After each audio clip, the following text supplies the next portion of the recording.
Hey, good morning everybody. This is Brad. It's April 11th, 2023. What I wanted to do today was share a little bit with folks how I winterize my hives. We're getting ready to take the insulation off here in the springtime. It's warmed up here. I'm clearly in the camp, as you can see, as I like to insulate my hives. With beekeepers, there tends to be two very separate camps. There's those that believe in zero insulation and making sure you have adequate ventilation to let the moist air escape in the wintertime so that you don't get ice underneath the inner cover, which then when it melts could cause some harm to the bees. I'm in a much different camp. I really believe in insulating my hives well. A lot of that comes from Tom Seeley's book, The Lives of Bees, Chapter 9. He talks all about thermal regulation and how the bees manage the temperature inside their natural environment, inside of a tree, which is got much thicker walls than a Langstroth hive, so it's more well insulated on the sides, and certainly above the bee colony is very well insulated. It's all sealed off with propolis. There's generally no upper entrance, and the bees do quite well in situations like that. That's what I'm trying to emulate here with the insulation, and we'll go through it and I'll show you what I'm putting in here. I've been really fortunate the last 4 years, 3 of the last 4 years, I've had 100% survival in the wintertime. It's 20 hives in, 20 hives out each winter. And having said that, I will tell you that the how you winterize your hives is completely secondary to taking care of the mites. If you don't take care of the mites in August and September, nothing else you do matters. You'll probably lose your hives.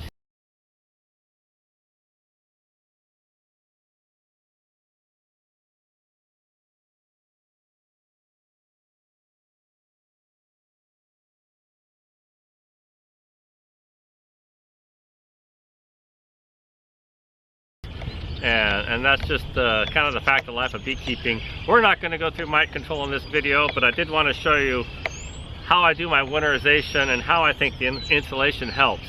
As Tom Seeley goes through in his book, what happens is if you have your hive well insulated and no upper entrance, I close off my upper entrances in the wintertime, what you're doing is you're trapping a nice warm air bubble in that bee colony.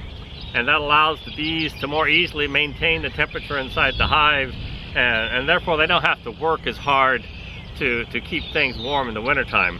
I'll go through some charts later. I have temperature sensors in both of these two hives. The temperature sensor is way to the outside colony, or outside frame here on these colonies. What I'm trying to measure is the ambient air temperature. We all know the bees keep the cluster pretty warm for their needs. I wanted to measure the temperature of the air surrounding the cluster, and I really came up with some interesting results, I think. So let's take a look here at these girls. Let me give them a puff of smoke. It's a little early in the morning yet to be opening a beehive, so we'll see how they like me.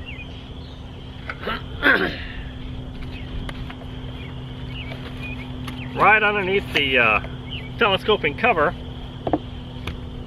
I have actually two pieces of polystyrene foam. This is 1.5 inch thick, R7.5. You can see the bottom piece here, it overlaps with the side insulation, so I don't have any gaps near the top of the hive. So this seals it off really well. This one provides additional insulation, so we're a total of R15 above the bees, and it also gives a place for the telescoping cover to sit over without pushing that side insulation down. So I have these two pieces on the top.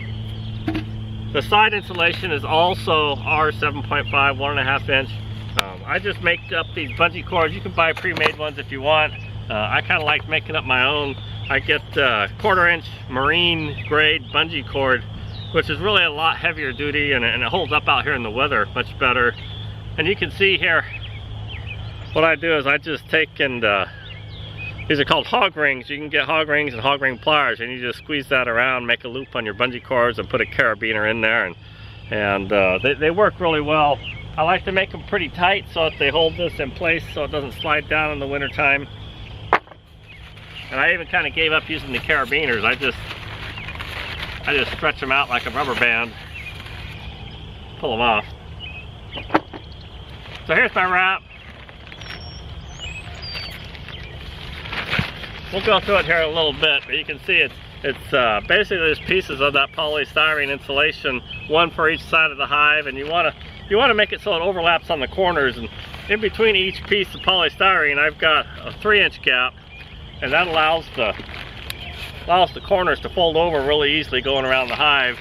And then the center one, between I have 2 on the left and 2 on the right, the center one actually is a 4-inch gap, and the reason for that is that allows it to fold over completely. So when I go to store these things in the winter time, they're a little bit more compact package. And this around the outside, this is just I call it Tyvek. This is a different brand, but it's house wrap, holds up really well. There are some types I got that are much lower quality, and I'd steer away from those. They tend to degrade.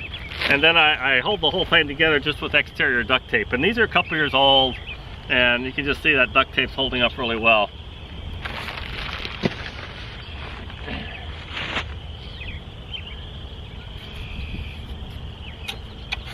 A couple things that make a big difference, I think, with the insulation is, since you're keeping the ambient temperature inside the hive warmer, there's less work the bees have to do to keep the cluster warm. Even though they're really good at it, obviously if the air temperature is super cold inside the hive, they're going to have to work harder to keep the cluster warm. The more they have to work, the more food they have to eat. And that's a big difference with the wintertime process. There's a lot of concern always in the fall of are your hives heavy enough? Do you have enough resources in there? And I've found that I don't think I need nearly as much resources in my hives. Since my bees are warmer all winter, they're keeping the temperature where they want with less work. They don't have to eat as much honey. You'll see here I do have a sugar cake in here, but they come out of the wintertime with more excess resources than normal.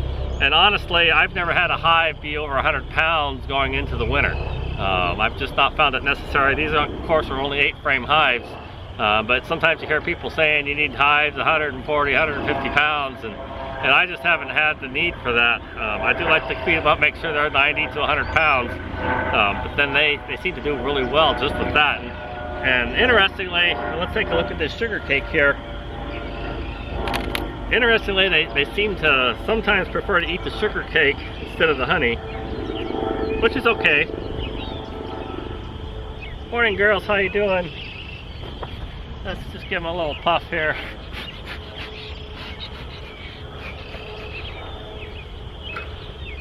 So here's what's remaining. These bees didn't eat that much of their sugar cake, maybe a fourth of it, something like that. They usually eat from the other side, and you can see some of it's missing here. I put these on all my hives in the wintertime. This is about a 2-inch high box. You'll see I've got some half-inch wire mesh underneath it, and I put a piece of newspaper down, and then that holds the sugar from falling through. This is 10 pounds of sugar they all start the winter with. Some of my hives went through all their sugar, and I had to give them a couple extra chunks. A lot of them are like this, and whatever's left over I'll use to make sugar syrup here in the spring.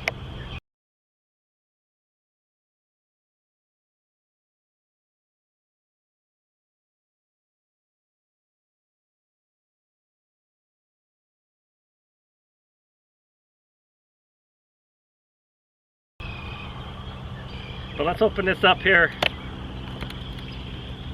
And I'll show you where the temperature sensor's at.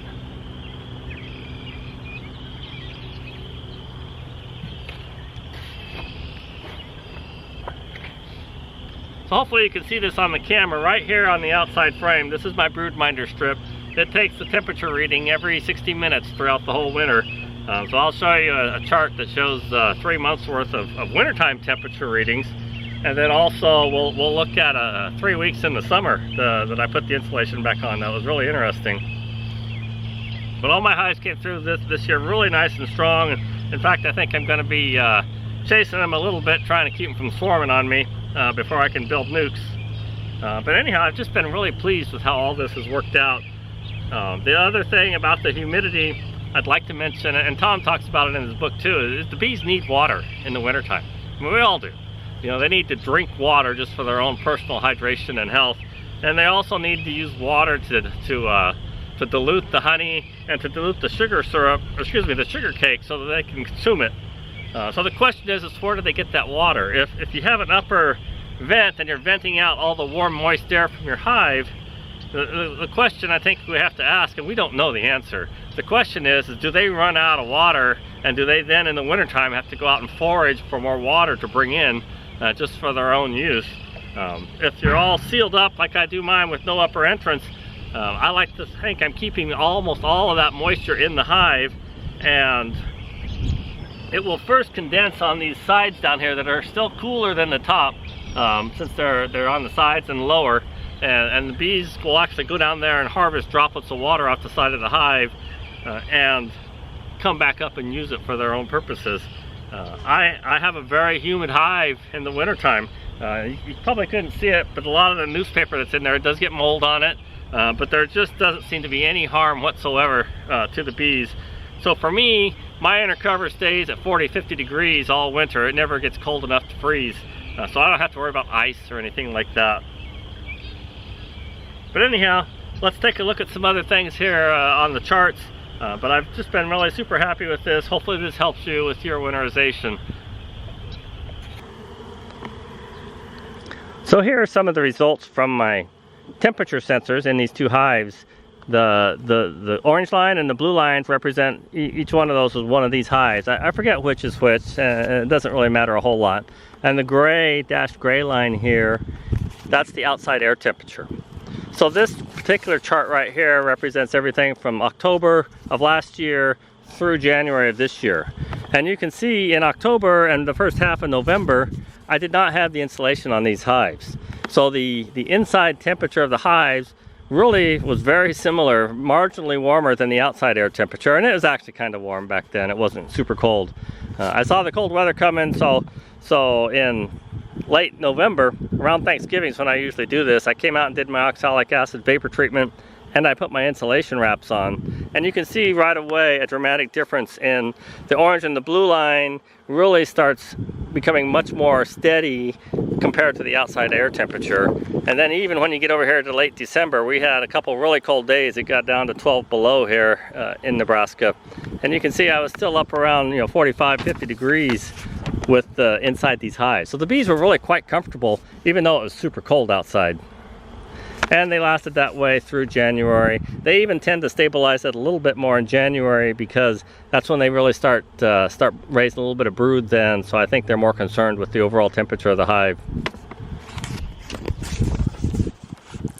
The other thing I did last year was I did an experiment where in the month of July I put my insulation back on one of my hives, but not on the other hive, the two with the temperature sensors in them, in July when it gets really hot here in Nebraska, at least for us up here. And you can see the results that came out of this are really pretty amazing. The blue line, again, the gray line is your outside air temperature. The blue line is the insulated hive, and the orange line is the hive that was not insulated. So a lot of people will tell you, oh gosh, you don't want to have insulation on your hives in the summer, they'll get too hot. Well, it's actually just the opposite. The hive that was insulated, the bees were really able to keep their temperature in the brood zone. That's 92 to 98 degrees. The orange hive, however, without insulation, they had some really continuous temperature spikes during the day. The one day they really overheated and got up to 112 degrees. And that just can't be good for the bees as far as I'm thinking. I think the brood was probably okay. The bees are going to focus on that, and they were probably over there fanning the brood with water droplets to keep it cooled off so the brood doesn't die. But the ambient temperature in that hive was super high, and that's the kind of days you're going to see the bees bearding really heavily, trying to keep the hive cooled down. They're going to be out there gathering water as much as possible and fanning inside the hive. These can do a really good job of their own HVAC if you give them the opportunity, and that's really what the insulation does, is it allows them, as you can see with the blue line, they were able to stay at that 98 degrees and under pretty easily.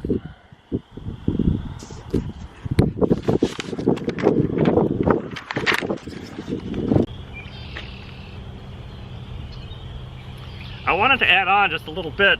Even though I'm going to remove these insulating wraps that go around the sides of the hive, I leave these pieces of insulation on the top on all year round. I think it really helps in the summertime. A lot of times you'll come out on a hot sunny day and these metal tops of these telescoping lakes are just tremendously hot, and a lot of heat, I think, gets pushed down to the bees in the summertime when it's hot. If I had my druthers, I'd leave these wraps on all year, all summer.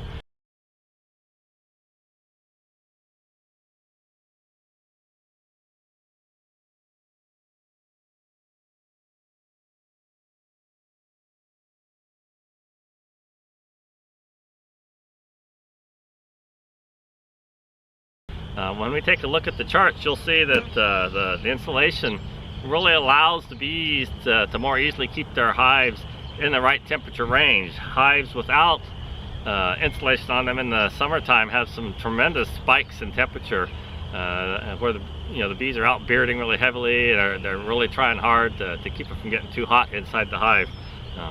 Anyhow, but yeah, just want to let you know, some people just use one. I've got two out here, so I just leave them both on there. That way I don't have to store them anyplace.